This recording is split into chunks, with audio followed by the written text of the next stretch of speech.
Hey guys, it's Nancy with CrazedCreationzCloth. I just want to show you guys where you can find the pattern that I'm using. There are many different variations of this. There's different ways you can do it. You can follow the tutorial on the website, but this is the quickest, easiest way to make a pocket style mask. If you go to the CrazedCreationzCloth group, the CrazedCreationzCloth Corona Catchers, the Facebook group, from here, go to Albums, and then you're going to see Cutting Sewing. Cutting Sewing C5's My Way. If you look on the comments, it is going to have the link for the Craft Passion site. Click on that. There's a certain style that I'm using. When this first started, they only had one pattern available. You had to add in your own seam allowance to that. But so scroll down, there's a lot of information. Like I said, if you're more than welcome to follow their directions if you would like. But the pattern that I am using is option number 2.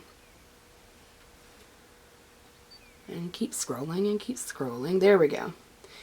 Alright, so 1 is face mask pattern without seam allowance. Do not use that.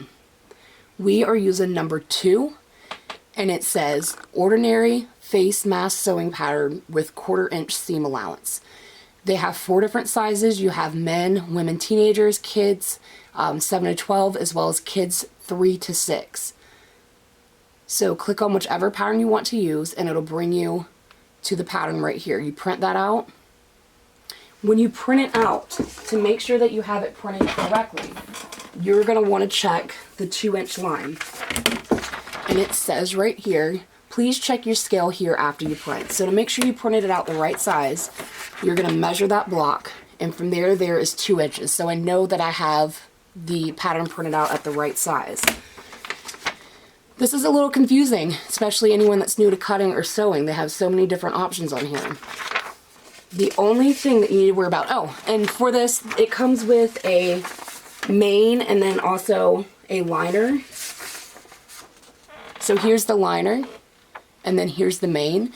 We don't use the liner whatsoever. We are making 2 copies of the main. So for the main, you only need to print out the main, and where you're going to cut this out at is what I have highlighted right here. So around the curve, you're only doing the outer layer. So around the curve, the bottom, and then the middle line right here.